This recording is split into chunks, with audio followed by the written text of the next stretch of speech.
बिस्मिल्लाहिर्रहमानिर्रहीम। अस्सलाम वालेकुम dear students, my name is Zain Ashrafi और आज नाइन्थ क्लास के सिलेबस में से हम जो क्वेश्चन करेंगे वो कंप्रीहेंशन पैसेज का क्वेश्चन है।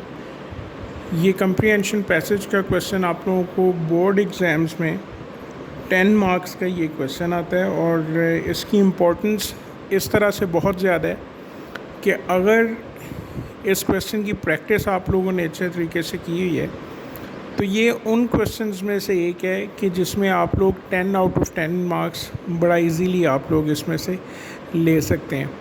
और अगर कोई स्टूडेंट 75 मार्क्स के पेपर में ये चाहता है कि वो 70 प्लस मार्क्स ले, तो ये उन क्वेश्चंस में से है कि जिसमें लाजमी हो जाएगा कि वो 10 आउट ऑफ 10 मार्क्स ले। अगर इसमें भी नंबर कट जाते हैं तो फिर 70 प्लस मार्क्स में जाना ज़रा मुश्किल हो जाता है। ये वाला क्वेश्चन अगर आप लोग अपने पेपर के सभी क्वेश्चंस को एक दफ़ा देखें तो ये वाला क्वेश्चन सबसे ज़्यादा आसान क्वेश्चन है। इसमें बाकी क्वेश्चंस की निस्बत जो फ़र्क है वो सिर्फ ये है कि ये क्वेश्चन थोड़ी सी आप लोगों से प्रैक्टिस डिमांड करते हैं। बाकी आप लोग जो क्वेश्चंस हैं वो तो याद कर सकते हो, ये आप लोग याद करना आप लोगों के लिए मुश्किल है। इसकी आप लोगों को अगर प्रैक्टिस की हो, आप लोगों ने टेक्निक्स का आप लोगों को पता हो और उन टेक्निक्स को आप लोग जहन में रखिए, अगर प्रैक्टिस आप लोगों ने की हुई है तो ये क्वेश्चन बड़ा इजीली आप लोग अटैम्प्ट भी कर सकते हो और 10 आउट ऑफ 10 आप लोग इसमें मार्क्स भी ले सकते हैं। अच्छा, इसका मैं आप लोगों को थोड़ा सा बता दूं कि ये दो पोर्शंस में कंप्रीहेंशन पैसेजेस दिए गए हैं आप लोगों की ग्रामर की बुक में। जो फर्स्ट 10 कंप्रीहेंशन पैसेजेस हैं वो सॉल्व्ड दिए हुए हैं। सॉल्व्ड का मतलब कि उसमें जो क्वेश्चंस दिए हुए हैं, क्वेश्चंस के साथ उसके आंसर्स भी बाद में दिए गए हैं, जबकि उसके बाद वाले जो 15 पैराग्राफ्स हैं वो अनसॉल्व्ड हैं। उसमें से आप लोगों को क्वेश्चंस तो दिए हुए हैं लेकिन आंसर्स आप लोगों ने पैराग्राफ से ख़ुद फाइंड आउट करने हैं। अब आते हैं इसकी पैराग्राफ नंबर 1 की तरफ और आप लोगों को इसकी टेक्निक्स कुछ बताता हूँ। कुछ क्वेश्चंस के आंसर्स हम यहाँ पर इसी लेक्चर में करेंगे, कुछ क्वेश्चंस के आंसर्स आप लोगों ने ख़ुद से फाइंड आउट करके ये आप लोगों का होमवर्क भी होगा कि आप लोगों ने कुछ जो क्वेश्चंस हैं उनके आंसर्स इस पैराग्राफ से ख़ुद फाइंड आउट करके आप लोगों ने अपने सेक्शन हेड्स जो हैं उनको सेंड करने हैं और वो आगे मुझे सेंड कर देंगे, मैं चेक कर लूँगा। इसमें बेटा करना कुछ इस तरह से होता है कि एक पैराग्राफ दिया होता है आप लोगों को जिसकी जो लेंथ है वो कोई 6 to 9 लाइन्स की होती है। 6 से 9 लाइनों पे मुश्तमिल एक पैराग्राफ आप लोगों को आता है और उसके साथ आप लोग अगर बुक में देखोगे तो बुक में तो 6 क्वेश्चंस भी दिए हुए हैं, किसी के साथ कुछ के साथ 5 क्वेश्चंस भी हैं, लेकिन बोर्ड में आप लोगों को ये डेफिनेट बात होती है कि बोर्ड में आप लोगों को जो क्वेश्चन आएगा वो हमेशा 5 क्वेश्चंस ही आएंगे, उसमें 6 क्वेश्चंस नहीं आएंगे। 2 नंबर का एक सवाल होता है और 5 क्वेश्चंस के आप लोगों ने आंसर करके इस तरह से 10 मार्क्स आप लोगों ने लेने होते हैं। इसका तरीक़ाकार क्या होता है?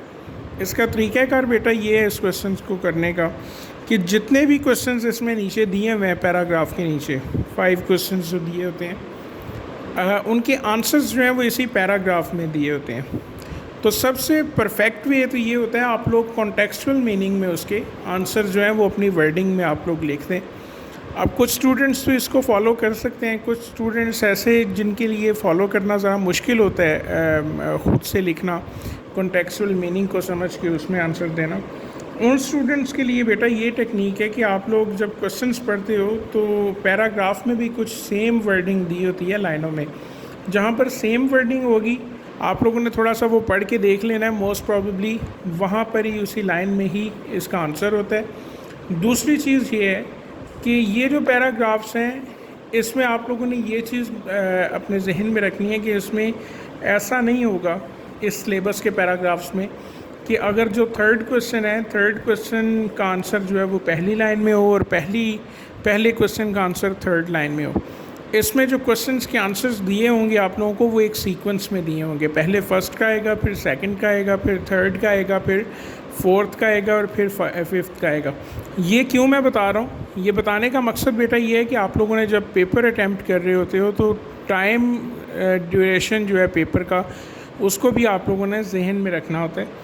तो आप लोगों ने जब फर्स्ट क्वेश्चन का आंसर लिख दिया है, सेकंड क्वेश्चन का आंसर लिख दिया आप लोगों ने, थर्ड क्वेश्चन का आंसर लिख दिया है, तो फ़र्ज़ कर लें आप लोग अगर फोर्थ क्वेश्चन का आंसर फाइंड आउट कर रहे हैं तो उसके लिए आप लोगों को दोबारा से वापस जाने की ज़रूरत नहीं है कि आप लोग पहले लफ्ज़ से पैराग्राफ को रीड आउट करना शुरू कर दें, क्योंकि ये अंडरस्टूड बात है कि जहाँ पर आप लोगों ने थर्ड क्वेश्चन का आंसर फाइंड आउट करके लिख दिया है, फोर्थ क्वेश्चन का आंसर उससे आगे ही है, तो इसलिए आप लोगों को उससे आगे पढ़ना चाहिए।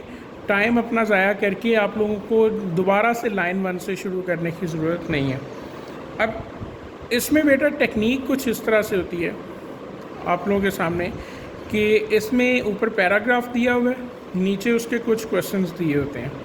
आप लोगों ने सबसे पहले तो पैराग्राफ को एक दफ़ा अच्छे तरीके से रीड आउट कर लेना है, और उसके बाद आप लोगों ने जितनी आप लोगों की अपनी माइंड की कैपेसिटी है उसके मुताबिक एक क्वेश्चन को जहन में रख सकते हैं, 2 क्वेश्चंस को जहन में रख सकते हैं, जिस तरह इसमें दिया हुआ है why did the wolf wander about. अगर आप लोग एक क्वेश्चन को जहन में रख सकते हो, ये एक क्वेश्चन को अपने जहन में रखें और पैराग्राफ को पढ़ना शुरू करें। One day a wolf felt hungry, he wandered here and there in search of food but could not find anything to eat. अब यहाँ पर बेटा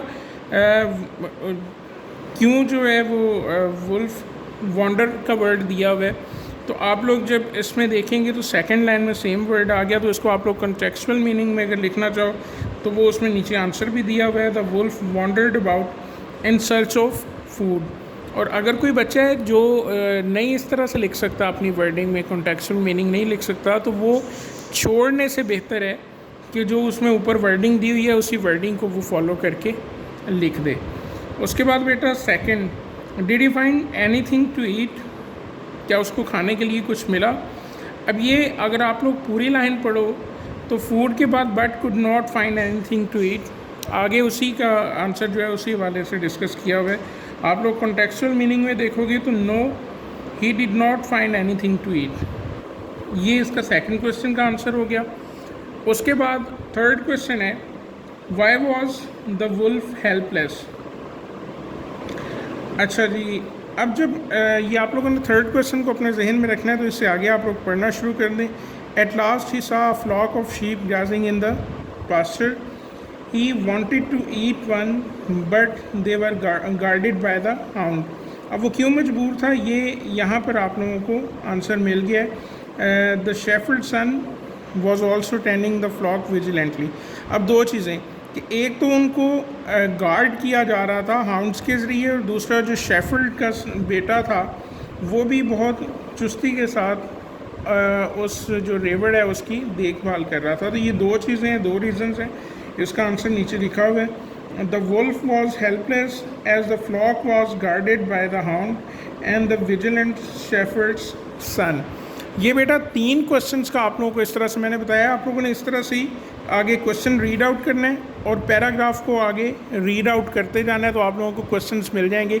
ये आप लोगों को थोड़ी सी असाइनमेंट भी है, इसमें नीचे आंसर्स भी दिए हुए हैं, लेकिन आप लोगों ने कोशिश करनी है कि उन आंसर्स को देखे बगैर प्रैक्टिस के लिए आप लोग ख़ुद से उसको करने की कोशिश करो। आप लोगों के लिए ये बेटा असाइनमेंट है कि ये जो नेक्स्ट 3 क्वेश्चंस हैं ये आप लोगों ने ज़रा ख़ुद फाइंड आउट करने की कोशिश करनी है इसी पैराग्राफ में से, क्योंकि ये वाहिद क्वेश्चन ऐसा है जिसको आप लोग याद नहीं कर सकोगे, इसके लिए प्रैक्टिस चाहिए। तो प्रैक्टिस के लिए आप लोगों को मैंने टेक्निक्स जो बताई हैं उनको अपने जहन में रख के आगे पढ़ते जाएं, और जो नेक्स्ट 3 क्वेश्चंस हैं उनके आंसर्स आप लोगों ने लिख के अपने सेक्शन हेड्स को सेंड कर देने हैं, वो आगे मुझे सेंड कर देंगे तो मैं चेक कर लूँगा। थैंक यू बेटा। आगे नेक्स्ट लेक्चर में हम लोग इससे जो आगे है वो हम करेंगे। Thank you ji.